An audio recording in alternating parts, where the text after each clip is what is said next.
masjid, gereja, baik gereja Katolik maupun Ortodok itu dibuka di Rusia. 125.000 gereja Ortodok dibuka. 78.000 masjid dibuka kembali. Nah, di tengah-tengah kota Moskow itu ada 60 hektar tanah yang diberikan untuk Islamic Center dari Rusia. 60 hektar di tengah kota Moskow. Di dekat Tiananmen, di dekat lapangan merah, di sana namanya ada Red Square, itu lapangan merah. Jadi wa makaru wa makarullah wallahu khairul makirin. Jadi embrio Islam itu sudah mulai tumbuh. Sekarang anak-anak Rusia sudah belajar ke Indonesia dan sebagainya untuk belajar Islam. Nah, anehnya setelah tahun 90 mengalahkan komunis timur, orang barat ini mengalihkan perhatian untuk mengalahkan dunia Islam yang di Timur Tengah. Nah, caranya pada tahun 96-97 ada sebuah buku yang dikarang oleh Samuel Huntington. Itu namanya Clash of Civilization, judulnya itu. Artinya pertentangan budaya antara barat dan timur. Yang di situ digambarkan seakan-akan buku ini memberitahu bahwa nanti ada clash fisik dengan adanya clash budaya itu. Sehingga setelah saya baca, saya tidak percaya bahwa itu adalah clash budaya. Yang benar adalah clash of interest. Ini seperti suatu warning, suatu isyarat bahwa akan terjadi benturan antara barat dengan Timur Tengah dan dunia Islam. Kalau istilah Jawa Timur, ndak lido, 2 tahun kemudian ada peristiwa 11 September. 11 September itu katanya Amerika. Pesawat Amerika dibajak oleh orang lain untuk ngebom 2 menara kembar itu. Saya juga mikir, karena saya ke sana. 9 September terjadi itu, saya tanggal 7 Februari tahun 2002, peristiwanya itu 2001. Saya ke sana melihat kenyataannya. Nah, berita yang saya terima dari kaum muslimin yang ada di Amerika, itu pesawat Pak nggak ada orangnya. Yang kedua nggak ada jendelanya. Yang ketiga black box-nya itu nggak pernah ketemu. Bagaimana ini bisa nabrak? Gitu. Lalu gedung itu runtuhnya ke bawah, bukan ke samping ini. Coba runtuhnya ke samping, maka seluruh New York akan hancur. Karena pencakar langit itu jaraknya cuma 10 meter, 15 meter. Turun ke bres, ini ke bawah. Dan 3.500 orang Yahudi yang mestinya kerja, hari itu semua tidak masuk. Tidak masuk kerja. Nah, sehingga banyak spekulasi. Ini sebetulnya siapa? 2 bulan setelahnya, George W. Bush kemudian mengumumkan bahwa ini kerjaan Al-Qaeda. Kerjaan Al-Qaeda. Manhum Al-Qaeda. Al-Qaeda itu sebetulnya bikinan Amerika ketika dia menghadapi Uni Soviet. Tetapi ketika Uni Soviet sudah dikalahkan, ini Al-Qaeda menjadi kekuatan militer luar biasa yang menakutkan, maka harus dihancurkan terlebih dahulu. Di samping untuk tidak membongkar borok-borok dari barat di dalam perang dingin itu dengan Amerika. Maka dibomlah Afghanistan, tapi sebetulnya yang menjadi tujuan adalah Irak, karena dia berpotensi minyak, dia berpotensi untuk membuat gerakan langsung kepada Israel. Udah, akhirnya kalah itu negara-negara yang diserang itu. Tapi subhanallah, inilah yang menjadi pikiran kita. Serangan-serangan itu juga pangkalannya di negara Arab. Serangan pertama juga dari pangkalannya dari Saudi. Serangan yang kedua di Irak juga pangkalannya dari Nah, inilah yang menjadi muskilah di kalangan umat. Nah, kemudian udah dikalahkan, sekarang ini ada gerakan juga untuk menghancurkan dunia Islam itu. Nah, tetapi tidak menggunakan militer karena terlalu mahal. Militer itu satu hari $1 miliar, sehingga harus urunan dengan negara Arab sendiri yang kaya. Nah, lalu dipakailah cara-cara seperti yang di Uni Soviet itu. Dibuatlah pemberontakan di Libya, di Tunis, di mana Mesir.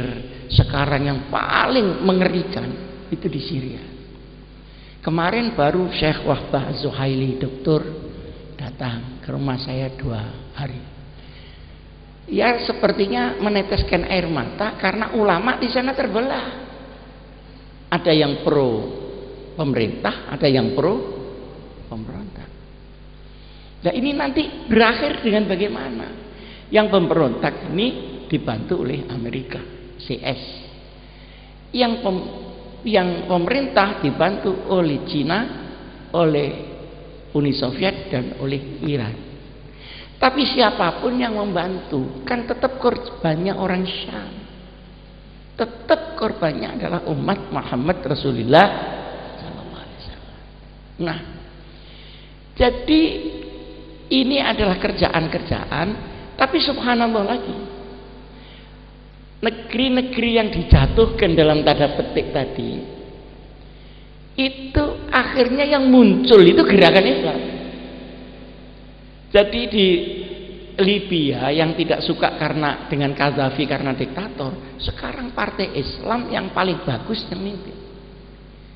Selamanya berpuluh-puluh tahun Ikhwanul Muslimin itu tidak pernah berhasil memimpin Mesir. Loh, setelah sekarang ini memimpin Mesir. Padahal Mubarak yang dijatuhkan itu sangat pro Israel dan sangat pro Amerika. Jadi saya tertarik, ini ada tulisannya Habib Rizieq, saatnya Islam memimpin dunia. Saya kira tanda-tandanya adalah Islam sebagai ajaran, sekalipun belum Islam sebagai komunitas umat Islam. Jadi Islam sebagai syariat. Kenapa? Karena selalu ada masafah bainal Islam wal muslimi. Al-Islam ya'lu wa la yu'la alai, itu Islamnya. Kalau musliminya ya lihat potongannya. Kalau potongannya bangsa hermeneutik begini, kemudian mengaku Islam, dari mana kuntum khaira umat? Oleh karenanya ada inna akramakum indallahi, berarti kan ada tingkatannya. Ada yang 24 karat, 20 karat, 10, ada yang sekarat aja. Ya modalnya cuma la ilaha illallah, setelah itu la haula wala quwata, di situ sudah nggak ada terusnya lagi. Nah, penghuni ini sekarang saya ingin tanya, saya ajak para musyarikin ini untuk berpikir. Kalau negara Islam yang di Timur Tengah, jumlah orang Islamnya itu sama dengan jumlah orang Islam di Indonesia. Jadi orang Islam di dunia cuma Indonesia dan Timur Tengah. Sudah. Nah, sekarang mulai tumbuh di daerah-daerah kering itu tadi. Daerah Kazakhstan, daerah Uzbekistan, mulai. Juga di Peking sendiri, di Guangzhou dan sebagainya. Mulai. Di Polandia itu dulu ada keputusan parlemen yang menyatakan Tuhan tidak ada. Sekarang sidang lagi mengambil keputusan Tuhan ada lagi. Artinya itu ateisme itu merontok di mana-mana. Ateisme. Nah, tinggal sisa-sisa ateisme itu yang datangnya dari Eropa sama Amerika, bukan dari yang lain. Nah, ateisme itu bentuknya banyak. Ada bentuk yang tadi disebut liberal. Liberal itu kafir yang belum jadi. Gampangannya begitu. Jadi saya itu kalau ngecek sama teman-teman liberal, sampean itu kasihan. Sampean itu di Indonesia dibilang setengah kafir, tapi kalau pergi ke Amerika dianggap kurang kafirnya sampean.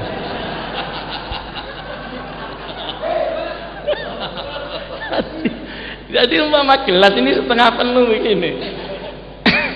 Jadi sering kan saya keluar negeri sama teman-teman yang ngecil-ngecil itu, dia kemukakan pikirannya ya diketawakan, wong sana itu sudah lebih kafir daripada yang diterangkan ini tadi.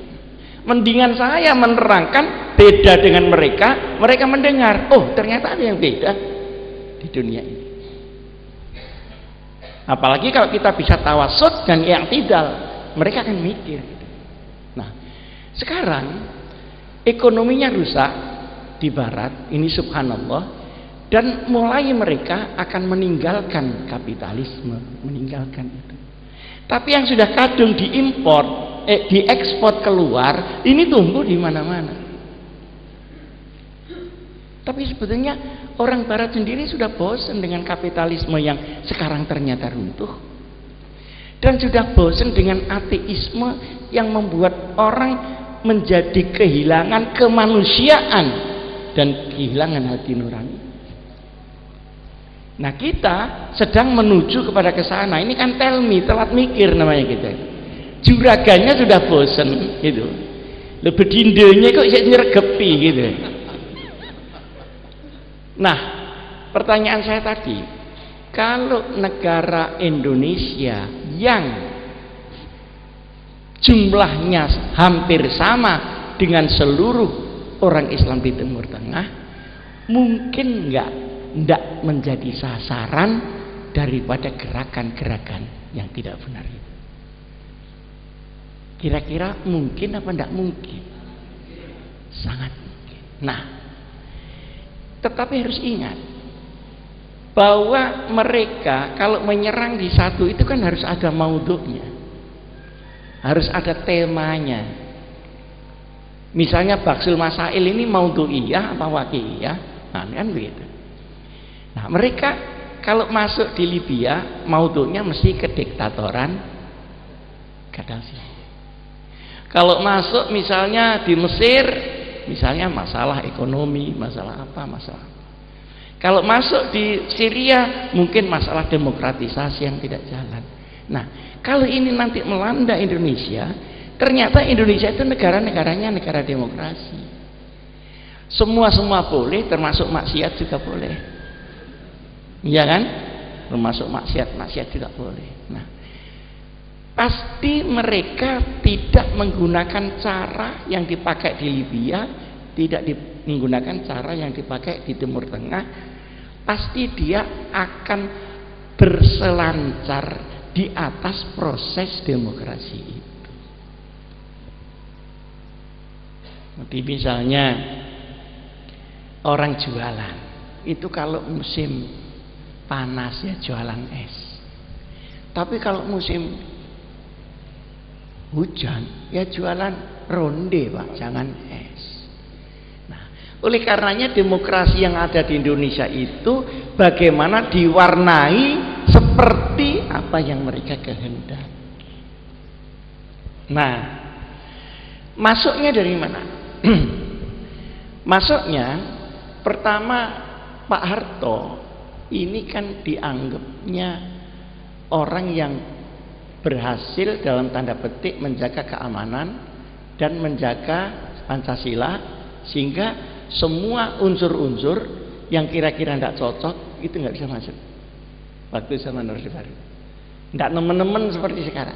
Nah, yang kedua, Pak Harto itu dianggap terlalu memegang kekuasaan yang full, semua tentara, sampai RT kan tentara, sampai orang yang takut itu mesti rumahnya ditulisi keluarga ABRI, kan gitu dulu itu.